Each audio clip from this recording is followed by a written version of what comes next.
Imagine you're at your university and the professor suddenly turns to you and he asks, well, what do you think? And the whole room goes silent. Your chest tightens. Your mind goes blank. You've just been put on the spot. Or maybe you're shaking hands with a beautiful woman and she asks you, tell me about yourself. And you can feel the heat rising and your chest starts to panic. These are the moments that define you, not the rehearsed presentations, not the polished slides, the unpredictable collisions of everyday life. And this is when the spotlight crashes down without a warning and you have seconds to stand tall or to stumble.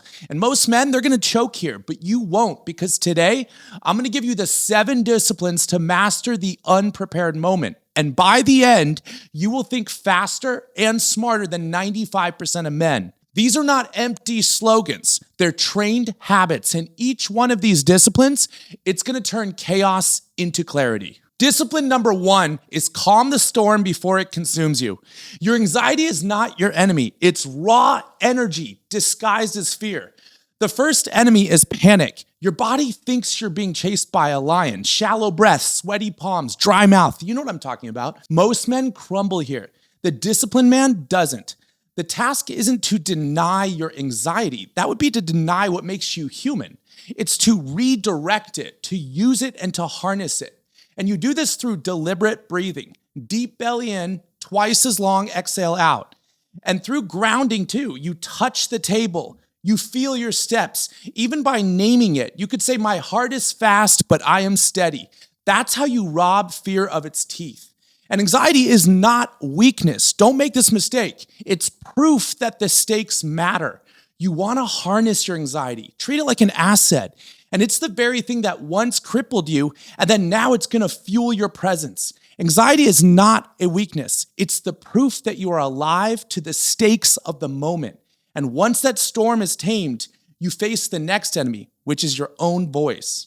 Discipline number 2, silence the voice that sabotages you. Your greatest heckler isn't some loser leaving comments online. It's the voice inside your own head. You know that voice, and it tells you that you sound dumb or you blew it. Most men don't fail from lack of words. They fail because they're too busy listening to their inner critic while they're speaking. The discipline is permission to be inadequate. You don't need to be flawless. You don't need to be dazzling. Just be present. When you drop the obsession with perfection, your words flow with clarity. And it is ironic, but plain truth spoken with presence is much better than eloquent sentences that are strangled by doubt. So keep this in mind. Once you stop sabotaging yourself, pressure stops being a trap and it becomes an opening. Discipline number 3, treat pressure as an invitation. Pressure is either a trap or a stage, and you decide which one it is. A tough question can feel like an attack, or it can be the stage you've been waiting for your entire life. This is reframing. Think like you're an actor in improv. Every curveball is just material. It's not a threat. A stumble just means not yet, and a missed response is an advantage to wait for the next play. Failure is never absolute. It's just another moment in the film of your life. Those who shine in these unscripted moments are not the ones who never mess up. They are the ones who recover instantly because they understand that pressure is the opportunity. And the fastest way to flip pressure into power is to master the one thing that most men never do. You have to listen. Discipline number 4, listen with your whole being. The fastest way to look smarter is to listen harder. Most people don't listen. They wait for their turn to talk. But when you listen like your life depends on it, when you clear space inside yourself and you give full attention, you transform the entire exchange happening. Mirror what you hear. That's the secret. You could say things like, so you're saying, and then ask a clarifying question. That single move buys time. It deepens connection and it convinces the other person that you understand them and where they're coming from. Genuine understanding is rarer than eloquence, which is why people who listen always appear to be more intelligent than they are. Have you noticed that? To listen with full presence is the fastest way to seem smart, even if you're not, because genuine understanding is rarer than anything. And once you've listened, then you can finally give your thoughts the shape that makes them land. Discipline 5, give shapes to your rambling thoughts. Rambling is death to credibility. You have to understand this. The human mind does not absorb all these scattered fragments. It craves order and structure. Our minds crave order because that's how we visualize the world. When your eyes are taking information, what it's doing is it's interpreting things. So here's how you give your thought structure. It can be as simple as one option is what, then the second is so what, and the third is now what. And then what happens next is you could say why it matters, what comes next. Or you could say that's clean, that's clear. It makes your listener feel like you've thought it through, even if you're making it up on the spot.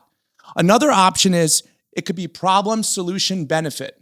Here's the pain, here's the remedy, here's what you gain. It's quick scaffolding for your ideas. It doesn't trap you, it frees you because now your thoughts have a spine. And think about this. It's the same way journalists frame stories and writers too in Hollywood. They don't sit down at the keyboard and just wing it. They have acts, they have structures. They run through the basics. They ask who, what, when, where, why, how. That's their skeleton for their story. Once they have that, only then the story can breathe and expand in the direction that moves you. But it never loses its backbone. That's important. That's exactly what you're going to do in conversation. You're not wandering through your thoughts hoping to stumble on clarity. You're giving your words a map. You're showing your audience where you're taking them and why it matters. That's why they're going to stick with you. And when you aim that structure at the right goal, every single word you use becomes a weapon. Discipline 6, speak towards the goal, not the void. Words without a goal are just noise. You've all been sitting in a lecture and it just sounds like white noise. Most people answer questions like a guided tour of their own wandering thoughts. That's a deadly mistake you must avoid at all costs. Instead, ask yourself, what do I want them to know, to feel, and to do? Then strike towards that goal. Be direct, be sharp, and remember, brevity is true power. In an interview, in a meeting, even a quick hallway conversation, you don't need a speech. You just need a few sharp tools. It could be phrases like, what if you could, or so that, for example, and here's the point. For 4 sentences max is all you need. Each one is going to cut straight to the target because when you speak without a goal, you tend to wander. And when you speak with the goal, you strike like iron. And the only way to make that strike second nature is to keep training the cycle with repetition, reflection, and feedback. And the only way to own that skill forever is to train that cycle to where it feels as natural as breathing for you. This is the last discipline. Number 7, train your cycle. Because mastery isn't talent, it's training in public. And nobody is born fluent in the unprepared moment. It's built like strength, like music, like writing, or like public speaking.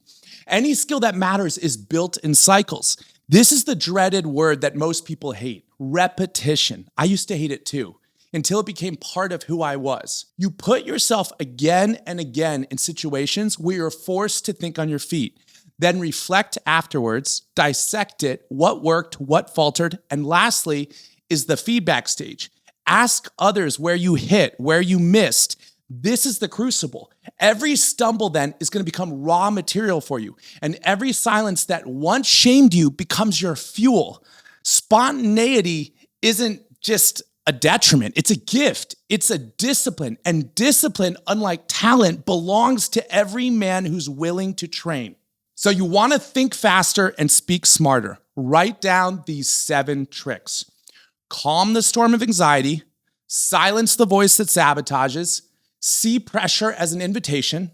Listen as if it were your highest duty. Structure your thoughts. Aim your words towards the goal. Train the cycle without end. And do these things, and you won't just survive unplanned moments. You're going to start to welcome them. I challenge you on this concept. The most important conversations in your life will be spontaneous. Trust me. But with these disciplines, you will never again be voiceless. You will stand and you will speak, not with perfection. That's not the goal.